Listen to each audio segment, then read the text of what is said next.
প্রস্তাবিত এনআইডি আইন বাতিল করে নির্বাচন কমিশনের অধীনে রাখতে দৃশ্যমান কার্যক্রম দেখতে চায় নির্বাচন কমিশন। দাবি আদায়ে আগামী বুধবারে সকাল ৯টা থেকে ৩ ঘন্টার কর্মবিরতি ঘোষণা করেছে ইলেকশন কমিশন অফিসার্স অ্যাসোসিয়েশন।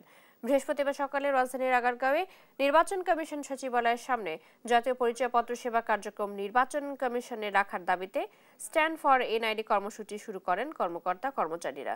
এ সময় অ্যাসোসিয়েশনের আহ্বায়ক মনির হোসেন আরো বলেন, এটি শুধু নির্বাচন কমিশনের দাবি নয়, ১৩ কোটি ভোটারের দাবি। সবার ডাটার গোপনীয়তা যেন নিরাপদ থাকে, সে লক্ষ্যে এনআইডি ইসির অধীনে রাখা উচিত।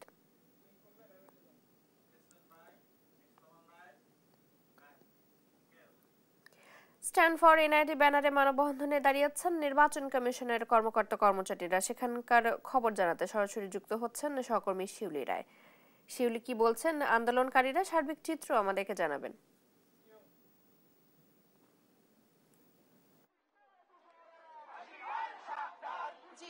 যেমন আপনি বলেছেন, আমি কিন্তু ঠিক এখন নির্বাচন কমিশন সচিবালয়ের সামনে অবস্থান করছি এবং আমার পিছনে যদি আপনারা দেখেন যে এখানে নির্বাচন কমিশন ভবনের যে কর্মচারী এবং কর্মকর্তারা আছেন তারা কিন্তু মানববন্ধন করছেন সকাল 11টা থেকে এবং এখানে কিন্তু তাদের একটাই দাবি যে এনআইডি আইন বাতিল করে সেটা হচ্ছে নির্বাচন কমিশনের কাছে হস্তান্তর করা, যেটা আগে ছিল। এবং তাদের আজকের যে স্ট্যান্ড ফর এনআইডি, সেই স্ট্যান্ড ফর এনআইডির মানববন্ধনের একটি দাবি যে আপনার তাদের যে এনআইডি হচ্ছে নির্বাচন ভবনে হচ্ছে কার্যক্রম হতো, সেই এনআইডির আইনটা বাতিল করে, কিন্তু এনআইডি আইন বাতিল করে এনআইডি যেন নির্বাচন কমিশনের হচ্ছে আন্ডারেই থাকে, সেই ব্যাপারে কিন্তু আজকে মানববন্ধন। তাদের মেইন যে কথা, সেই মানববন্ধনের একটাই দাবি যে আপনার আগামী মঙ্গলবার পর্যন্ত তারা দৃশ্যমান হচ্ছে কিছু দেখতে চায় সরকারের কাছ থেকে। সরকারের পক্ষ থেকে কিরকম সিদ্ধান্ত আসবে সেই ব্যাপারগুলো নিয়ে তারা মঙ্গলবার পর্যন্ত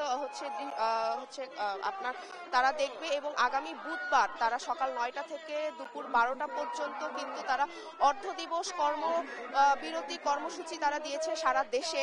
তো সারা দেশে যে সারা দেশে আপনার নির্বাচন কমিশনের সকল কার্যক্রম তারা অর্ধদিবস কর্মবিরতি রেখেছে।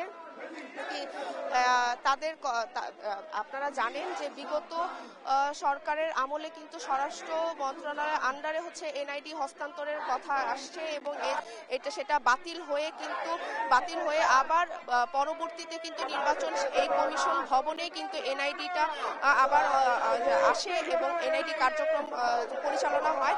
কিন্তু এই অন্তর্বর্তী সরকারের সময় কিন্তু আসলে অন্তর্বর্তী সরকারের হচ্ছে যে আমলে কিন্তু আবার এই জানুয়ারিতে আবার এনআইডি হচ্ছে আরেক জায়গায় হস্তান্তর করার জন্য কিন্তু নির্বাচন আরেকটি কমিশন গঠন করার কথা হচ্ছে গিয়ে অধ্যাদেশ জারি করা হয়েছে। তো শিউলি, ধন্যবাদ আপনাকে। স্ট্যান্ড ফর এনআইডি ব্যানারে মানববন্ধনে দাঁড়িয়েছেন নির্বাচন কমিশনের কর্মকর্তা কর্মচারীরা। সে খবর জানাচ্ছিলেন সহকর্মী শিউলি রায়।